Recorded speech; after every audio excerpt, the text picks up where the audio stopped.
Hello friends, welcome to my channel education Odisha.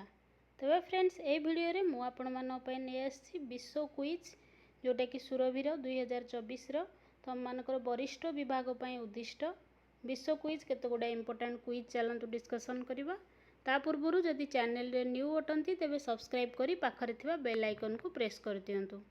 तबे चलंतु आरंभ करबा वीडियोटी। प्रथम प्रश्न, आफ्रिकार केउं देश प्रथम मेड इन आफ्रिका सैटेलाइट तैयारी करिछि?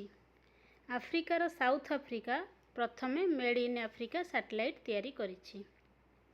नुसंतरा एटा इंपोर्टेंट क्वेश्चन। नुसंतरा केउं देशर नूतन राजधानी? एटा हला इंडोनेशिया। इंडोनेशिया तार न्यू कैपिटल करिछि नुसंतरा। पूर्वरु इंडोनेशियार राजधानी थिला जाकर्ता। परवर्ती प्रश्न, केउं देश निकटरे बाल्य विवाह प्रथा बंद करिछि? आमर फिलिपाइन्स देश ए निकटरे निजर बाल्य विवाह प्रथा तार से बंद करिछि। गोज टी सैटेलाइट किए लॉन्च करिछि? गोज टी सैटेलाइट आमर नासा लॉन्च करिछि। एटा कोन ना वेदर रिलेटेड गोटे सैटेलाइट वर्तमान लॉन्च करिछि निकट अतीत रे। केउं देश भारतर यूपीआई को व्यवहार करुछि?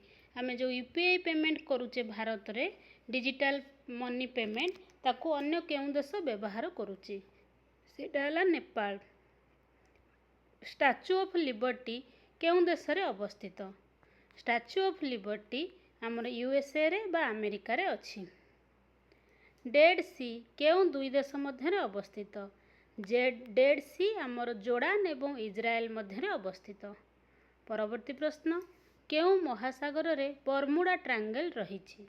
एटा इंपोर्टेंट क्वेश्चन। बर्मुडा ट्रायंगल आमर रहिछि आटलांटिक महासागर रे। केउं देश को यूरोप रो खेल पड़िया कहा जाए? स्विट्जरलैंड देश को यूरोप रो खेल पड़िया कहा जाए। केउं देश को सूर्योदयर देश कहा जाए? जापान को सूर्योदयर देश कहा जाए। केउं महादेश रे सबुठारु अधिक देश रहिछि? हमर आफ्रिका महादेश रे सबुठु अधिक देश रहिछि। केउं देश रे धला हाथी देखा जांती? थाईलैंड रे हमर बेसी धला हाथी देखा जांती। परवर्ती प्रश्न, केउं देश को सहस्र ह्रदर देश बा लैंड ऑफ 1000 लेक्स कहा जाए? फिनलैंड को लैंड ऑफ 1000 लेक्स कहा जाए।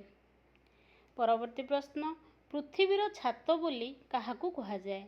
पामिर को पृथ्वीर छात बा रूफ ऑफ अर्थ बोली कहा जाए। पृथ्वीर बृहत्तम द्वीप किए? पृथ्वीर बृहत्तम द्वीप हला ग्रीनलैंड।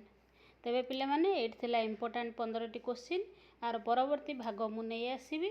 एई भली प्रश्न तुम माने प्रैक्टिस करो। धन्यवाद।